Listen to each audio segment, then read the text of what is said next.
Meia hora da seguridade.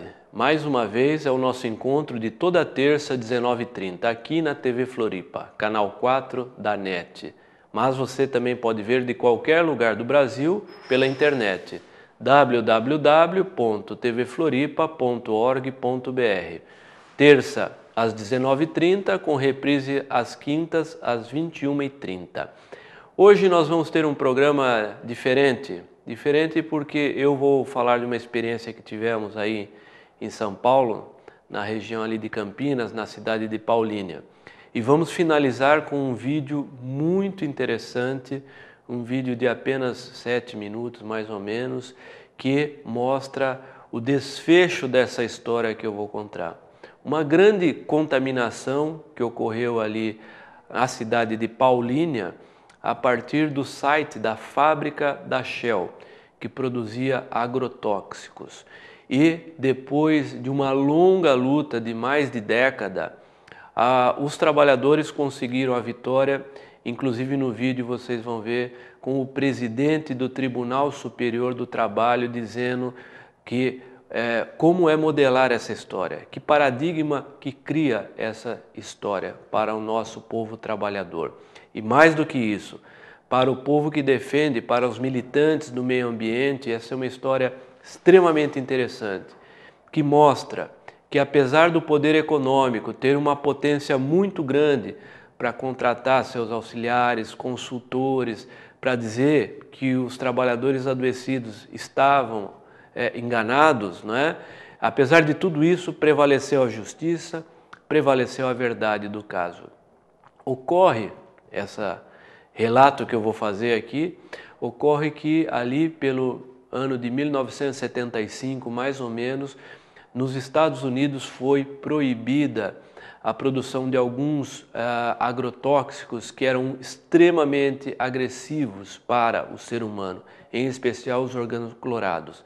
E aí então a empresa fechou o seu site lá nos Estados Unidos e veio para o Brasil, de modo que em 1977 a Shell inaugurou a sua planta industrial na cidade de Paulínia, que é uma cidade ao lado de Campinas, na região metropolitana de Campinas. Por sinal, se instalou na zona rural, num lugar muito bacana, muito bonito, muito arborizado e ao lado do rio Atibaia, que é o rio, inclusive, que posteriormente suas águas vão abastecer milhares e milhares de cidadãos, não é? Através das companhias de água das cidades que estão rio abaixo. Além do que também, nessa zona rural onde a empresa se instalou, havia já um conjunto de chácaras, o Recanto dos Pássaros, onde ali os moradores que optaram por morar no campo, por plantar, por ter criação de pequenos animais, alguns tinham 1, 2 vacas, cabritos, galinhas, enfim, pessoas que fizeram essa opção de vida na década de 60 e 70. Agora passavam a conviver então com uma imponente fábrica que produzia agrotóxicos. Em especial, destacamos os organoclorados, mas também os organofosforados e outros.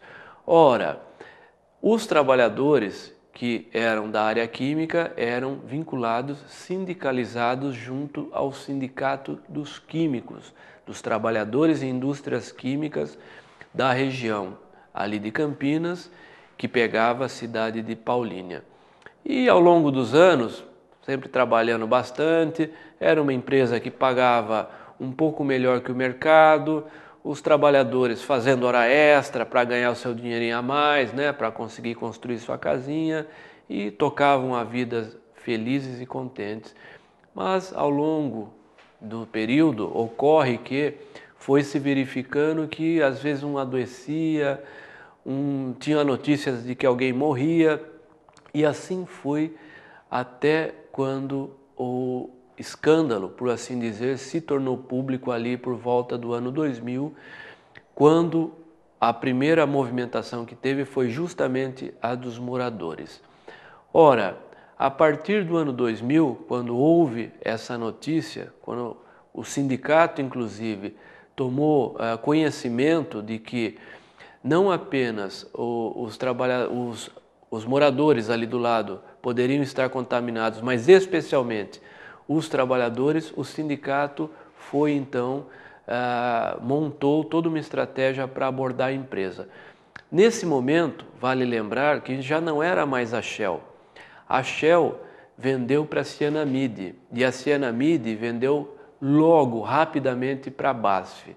De modo que nós chamamos, ficou conhecido esse escândalo como o crime ambiental Shell-BASF. Entretanto, o primeiro detalhe curioso e interessante que eu queria divulgar aqui, socializar, é que para vender a Shell para a Cyanamid requisitou uma auditoria ambiental internacional. Diferentemente de órgãos como a CETESB, que até então, que é a Companhia de Vigilância Ambiental do Estado de São Paulo, diferentemente da CETESB, essa auditoria ambiental detectou que havia contaminação no solo e na água. Ora, na questão comercial, no acordo comercial, então, o preço cairia. Mas isto, como tudo é business, tudo é negócio, foi acertado entre as duas com o acordo de que a Shell, então, vendia para a Cyanamid e a Shell faria uma autodenúncia no Ministério Público, dizendo então que ali havia uma área contaminada, houve contaminação ambiental e assim vai. Curiosamente, essa autodenúncia, inclusive, foi decretada como foi aberta uma investigação pelo Ministério Público Estadual de São Paulo, na cidade de Paulínia, e foi então decretado segredo de justiça, sigilo para essa investigação. De modo que os moradores com os quais depois a gente teve contato e conversou, disseram que conheceram todo o dano que estava instalado ali, o dano ambiental e sua possível contaminação também, quando num dia a empresa começa a vazar informações de que a área estava contaminada, que tinha um processo, que estava correndo, e aí os moradores então começaram a se mobilizar, questionar bem lentamente e de uma maneira bem tranquila ainda inicialmente, até que foram chamados um dia pela empresa para dizer que a área estava contaminada e que a empresa ia comprar, então estava estudando até a compra das suas chácaras, dos seus imóveis. Ora, a partir daquele momento, então, o escândalo se tornou público e a coisa tomou uma outra dimensão. Logo em seguida, quando então o sindicato teve essa notícia, entrou com firmeza na luta ali, a partir de 2000 e 2001, de uma maneira muito intensa, e desde então o sindicato monitora, apoia e segue lutando e sendo um dos grandes protagonistas desta vitória que nós vamos ver no vídeo ao final deste programa. Aí ocorre que, inclusive em 2001, eu me lembro, a BASF, que foi a sucedânea então de todo o passivo ambiental, a sucedânea final, ainda estava aberta, ela fechou suas portas em dezembro de 2001 e aí, naquele meio de ano, em julho, mais ou menos, o sindicato fez uma assembleia de trabalhadores da BASF e ex-trabalhadores Shell, porque haviam bastantes que já haviam sido demitidos, para ver o que iam fazer e como iam atuar. Nesse momento, o sindicato já havia conversado comigo e eu funcionei naquele momento como um consultor da área de saúde e trabalho do sindicato, especificamente para este crime ambiental. Muito bem, vale lembrar que as lutas elas comportam avanço e às vezes retrocesso. Mas a gente não pode se desanimar com os retrocessos, porque os avanços vêm e se a gente manter a firmeza dentro do nosso princípio da justiça e da honestidade, sem dúvida nenhuma a gente chega a um bom final. Ora, ocorre que em julho de 2001 o sindicato fez uma assembleia com os ex-trabalhadores Shell e BASF, e a BASF ainda estava aberta. Para nossa surpresa, eu estava nessa assembleia, houve uma reação muito grande dos trabalhadores BASF contra a ação do sindicato. Havia um medo tremendo de que, se o sindicato fizesse uma luta mais intensa, então ali ia ocorrer o seguinte: ia ocorrer que a empresa disse que ia embora e que ia fechar. Vale lembrar que na luta sindical, muitas empresas, quando pressionadas, dizem isso. E muito provavelmente naquele momento, a própria BASF já tinha avaliado a inviabilidade de manter aquele negócio. Tanto é que, em dezembro daquele ano, daquele mesmo ano, fechou suas portas. Mas vale destacar ainda que nessa Assembleia, inclusive, lideranças de trabalhadores que foram extremamente contrárias, eu me lembro, levantaram inclusive e disseram: nós queremos que o sindicato saia desse processo, nós queremos continuar trabalhando, não queremos perder nosso emprego. Lideranças, inclusive, que faziam essa defesa veemente, posteriormente foram demitidas, posteriormente fizeram exames de saúde e verificaram, inclusive, que também estavam adoecidos, também haviam sinais de contaminação no seu corpo. E, o que é melhor ainda, para o movimento dos trabalhadores, tais lideranças e o conjunto dos trabalhadores veio todo com o sindicato, de modo que até uma liderança daquelas, naquele momento, nós temos hoje como uma forte liderança em defesa da saúde dos trabalhadores, apoiado pelo sindicato também.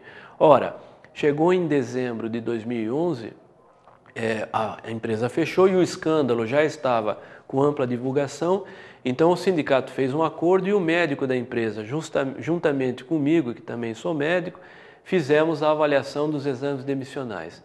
Me lembro bem que naquele momento o médico da empresa disse que não tinha assim mais que 10 ou 20 trabalhadores com problemas. Quando eu, avaliando os exames e avaliando os trabalhadores, vi que mais de 50 tinham algum tipo de indicação de alteração na sua tireoide. E aí ali a gente já começou uma polêmica, uma divisão sobre conceitos médicos naquele momento, de modo que nossa orientação foi que aquele exame demissional era incorreto, que não poderia ser feito na grande maioria dos trabalhadores, porque havia sinal claro de contaminação. Vale lembrar que nesse período a empresa, também a Shell, contratou então um dos maiores nomes da medicina do trabalho brasileira, o Dr. René Mendes, e naquele momento inclusive já atuava em discussão comigo e mostrando para mim que talvez, na opinião dele, não fosse bem assim como eu pensava, né? Como o sindicato estava pensando, porque não havia a possibilidade de haver tantas lesões. Ao longo do tempo, o próprio Dr. René Mendes, que depois saiu, né, dessa maratona aí com a Shell, reconhece que haviam muitos casos, inclusive tem até trabalhos interessantes que mostram isso. Porque o tempo, obviamente, mostra a verdade para todos nós. Se eventualmente a gente está errado, não há problema nenhum nisso, desde que boa fé, é claro, e o tempo vai mostrar então onde nós erramos e a possibilidade de consertarmos. Muito bem, nós vamos encerrar esse primeiro bloco e voltamos já já na sequência então para contar essa luta histórica, essa vitória histórica dos trabalhadores do Sindicato dos Químicos de Campinas e região.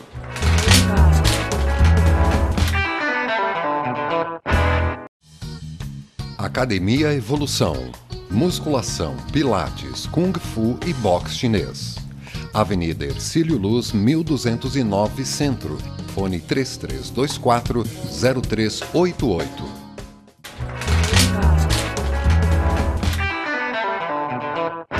Voltando então no segundo bloco, nós vamos dar sequência à história, né? Essa linda história de luta dos trabalhadores químicos da região de Campinas, que atuaram no site lá na empresa Shell, que depois virou BASF. Bom, passada a fase de 2001, nós então buscamos auxílio com a universidade. Infelizmente tivemos problemas com a Unicamp, que num primeiro momento não entendeu do que estávamos falando e até se abriu mais para a empresa para propostas de trabalho com a empresa, na pessoa de alguns pesquisadores. Também tentamos com a Unesp e num primeiro momento parecia que ia dar certo, mas não deu. E foi exatamente ali pelo ano de 2003, mais ou menos, que a gente conseguiu romper a barreira com o Sereste de Campinas, que tem ali servidores públicos, enfermeiros, fonoaudiólogos, médicos, atendentes, enfim, que têm compromisso com a saúde dos trabalhadores e puderam também se desvencilhar de algumas questões burocráticas internas e começaram a apoiar fortemente este movimento em defesa da saúde dos trabalhadores químicos expostos. Ora, o Ministério da Saúde, ato contínuo, entrou nessa luta também. O Ministério da Saúde da nossa República, ali pelo ano de 2004, fez essa opção e nós temos que registrar isso, que quantas vezes a gente já havia tentado, na década anterior, contato com o Ministério da Saúde, apoio do Ministério da Saúde, e havia muita burocracia a ser superada, inclusive, e tínhamos dificuldade de trabalhar junto. E agora, apesar de termos, inclusive, técnicas lá, como a Jacinta, sempre apoiando o movimento e tentando avançar. Mas agora, na pessoa do Marco Pérez, que coordenava a área de saúde do trabalhador e na área ambiental também, o Guilherme Franco e outros, nós tivemos um grande apoio e o Ministério da Saúde então entrou oficialmente, fez uma pesquisa, avaliou não só a questão ambiental, como avaliou também a questão dos trabalhadores e propôs um protocolo.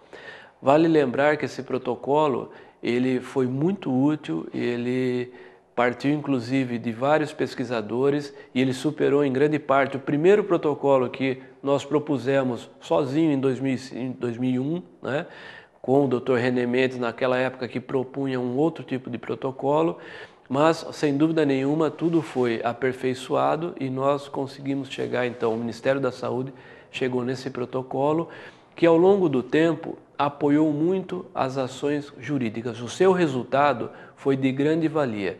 A primeira ação civil pública, quem deu entrada foi o Sindicato dos Químicos, não foi o Ministério Público, é bom que se ressalte. E posteriormente o Ministério Público do Trabalho, na pessoa da doutora Márcia Camei, ela entrou então com uma ação, e uma ação civil pública, que era a doutora Clarice também, que atuava, e que foi finalmente a que chegou a um bom termo, como nós vamos ver no final do programa. Bom, enfim, muitas idas e vindas, muitas derrotas, grandes vitórias na primeira instância. A juíza de Paulínia foi extremamente firme, foi bastante questionada. No TRT, vitórias, grandes vitórias também, e depois grande vitória no TST.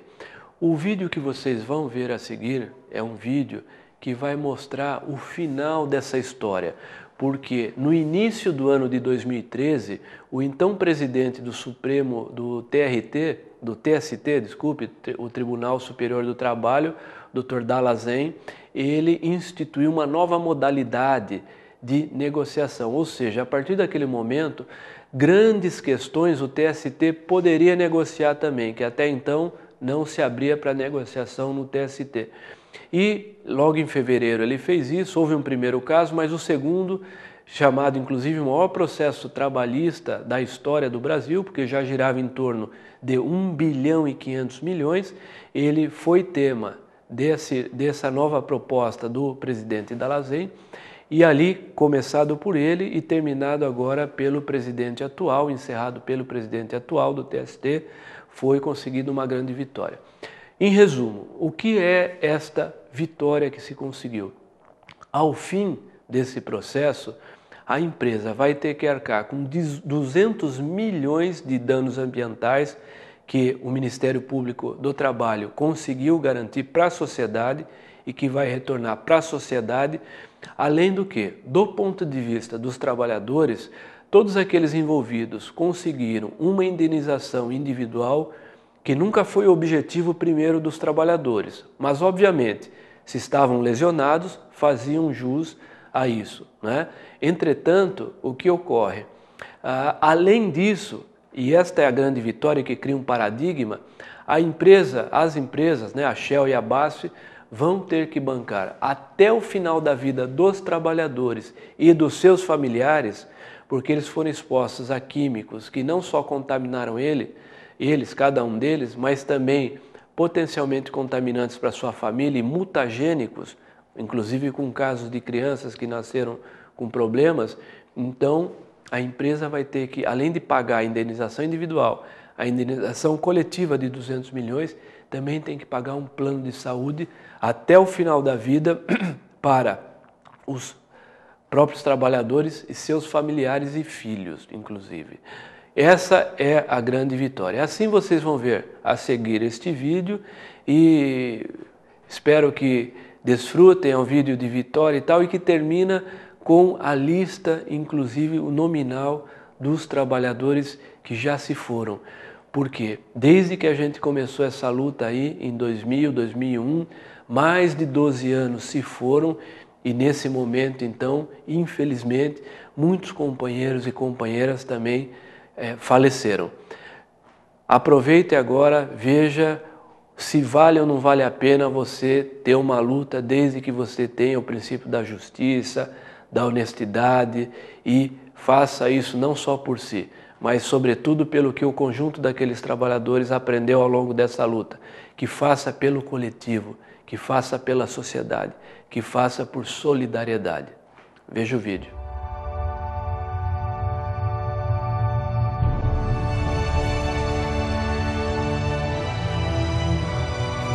Determino mais que todos os 24 tribunais regionais do trabalho divulguem o inteiro teor deste acordo com devido destaque, para que ninguém, se amanhã se considere preterido por não saber desse fato, que ele possa se manifestar perante esse tribunal.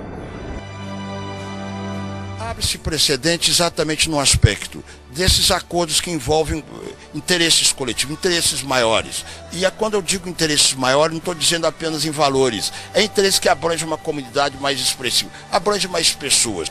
As indenizações de dano moral coletivo que no judiciário trabalhista começaram a ser firmadas a partir dos casos de combate ao trabalho escravo contemporâneo, chegaram agora, hoje, dia 8 de abril, a uma amplitude que talvez nós não esperássemos, né? Nós estamos chegando à fixação de uma indenização apenas do dano moral coletivo em 200 milhões de reais, né? Eu repito, não é possível mensurar o valor total desse acordo, mas apenas do dano moral coletivo, 200 milhões de reais, é uma quantia extremamente significativa e que não tem parâmetro, né, no Brasil e na América Latina em termos de condenação, repito mais uma vez, de dano moral coletivo.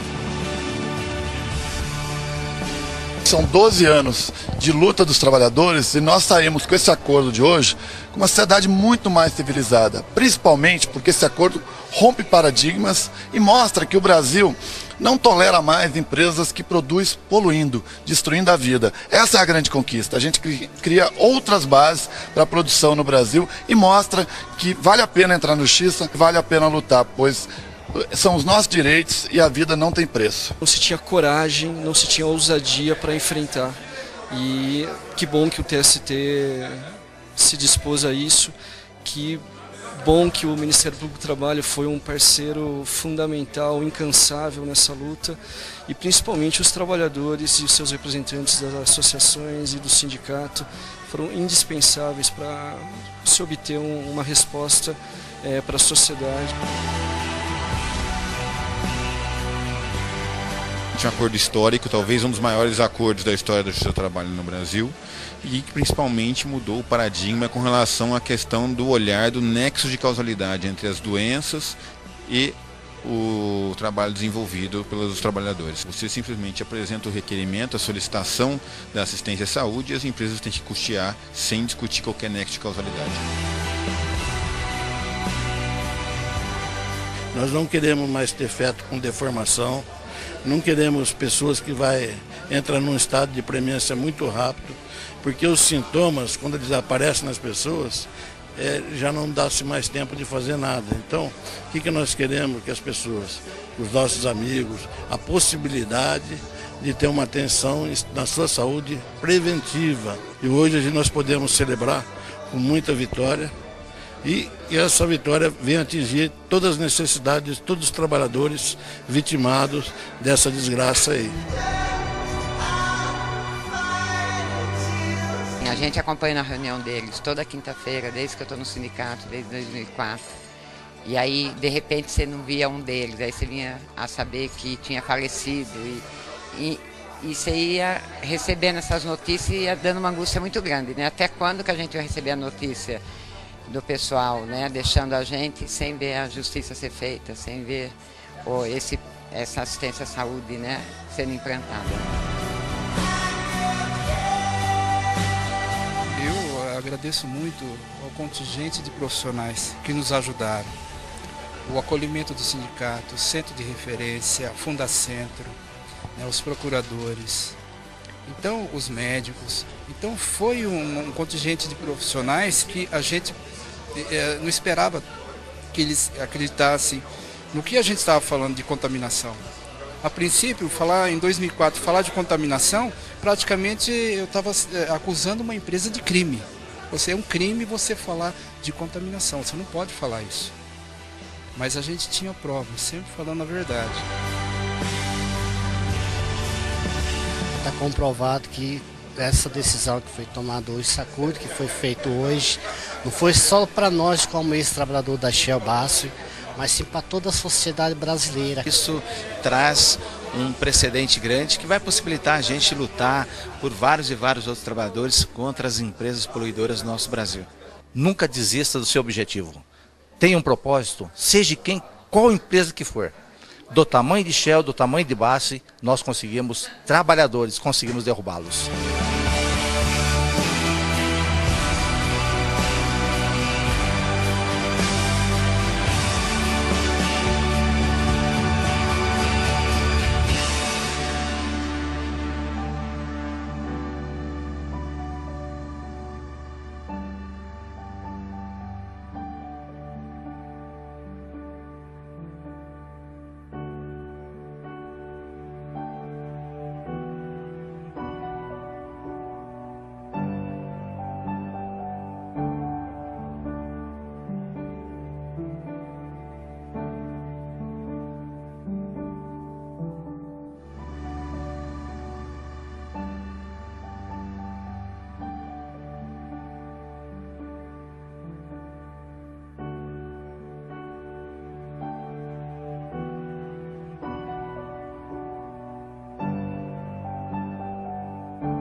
Boa noite e até o próximo programa.